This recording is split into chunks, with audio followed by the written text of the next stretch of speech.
Stop watching porn today. I'm Dr. Trish Leigh, sporting my Ruth Bader Ginsburg look, here to tell you 2 things that you can do starting right now to be able to leave porn behind with greater ease. Okay, so in this video, I'm going to share with you an offensive approach. As I talk about it, something that you can do to make changes in your life so that you can be more successful with your porn brain reboot. Number 2, I'm going to give you a defensive approach so that you can, in times of need, be able to apply a defensive move that is very strong to help you move forward with leaving it behind. Okay, we need offense, we need defense, but to win the game, you need a strong offense. So, number 1, the offensive move that you are going to do to be more successful is you're going to change something in your life. I know it's not rocket science, but it's neuroscience. What we're talking about in this video is you have to make changes and then reward your brain for the positive changes that you've made. So you hear me talk about the 2 forks in the road that your brain needs to be able to shift from. You need to shift from the left fork that you've been taking for a very long time that leads you to pornography consumption, to masturbation, to anxiety, to depression, to erectile dysfunction, delayed ejaculation, the list goes on and on. You need to stop using that path to the left and you need to start using the path to the right. That path leads you to creating new routines and habits, getting on purpose in your work, your relationships, your hobbies, being able to create the life that you want so you don't have to escape into pornography for a super normal stimulus to give your brain a massive dopamine dump to escape and feel okay. So the number 1 way to do that is to create your offensive plan. Now you say to yourself, I'm not going to watch porn anymore. What are you going to do instead? I want you to list the 5 things you are going to do with your time instead of watching pornography. If you can't come up with 5, come up with at least 2. Come up with the plan of what you're going to do in the time pockets that you use to watch porn. What are you going to do if that's in the day? And what are you going to do if that occurs at night? Because they might not be the same activities. The goal in creating the new thing that you're going to do is to create connection for you in the day with other people.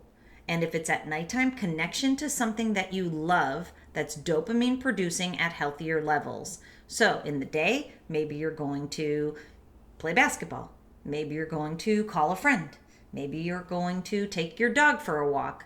Those are healthy dopamine producing activities that get you out of isolation into connection so you can feel good, get a dopamine release in your brain, and stay away from the habit.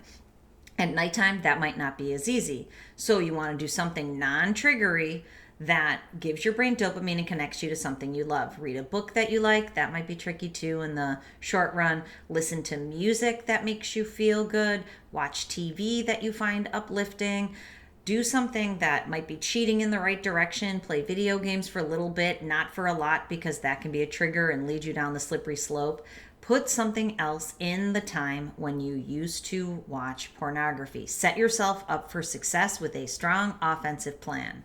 Then number 2, you need a defense plan. If a thought pops into your mind that you are going to watch porn, you need to know how you're going to pivot. You need to know exactly what you're going to do, but you also have to give your brain a little dose of cortisol just for the thought.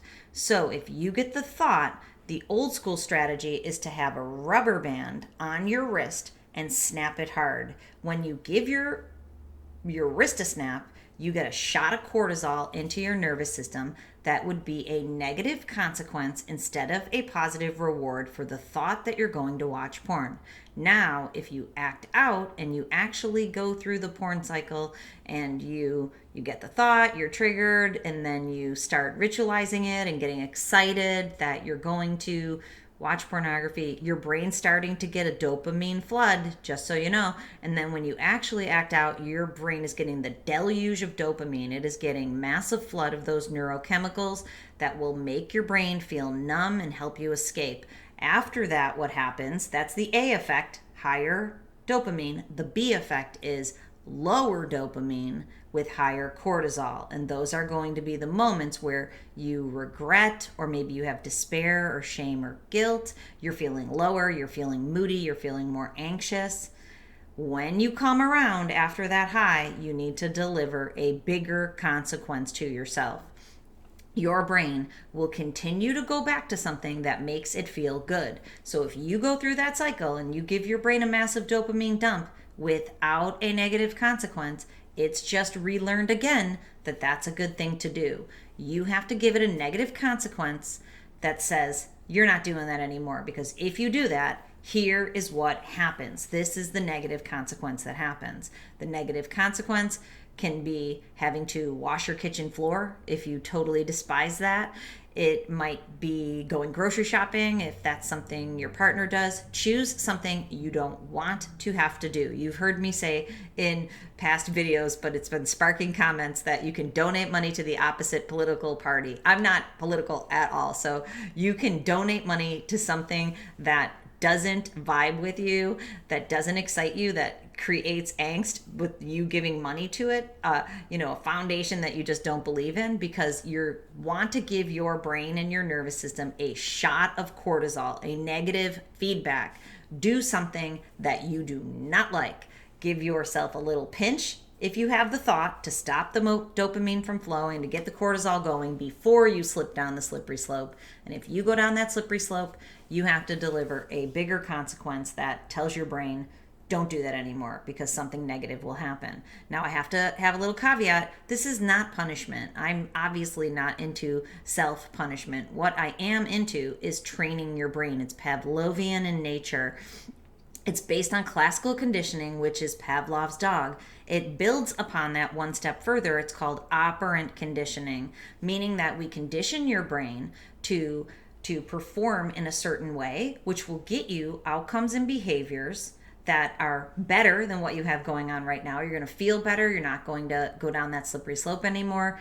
And then you're going to have better outcomes. People are going to start noticing that you're happier and people want to be around you more. That's going to feed back Hebb's Law and help you keep burning those neural pathways in your brain. And while you do that, because you gave yourself the reward for going down this pathway, you gave yourself the consequence for going back to porn, you're going to keep going down the pathway, the fork to the right. You're going to keep building the neural pathways for change that you want to, because you are here and you've committed to leave pornography behind, because you are now aware that it is shrinking your brain and creating underactivity. It's frying out the reward center in the middle of your brain.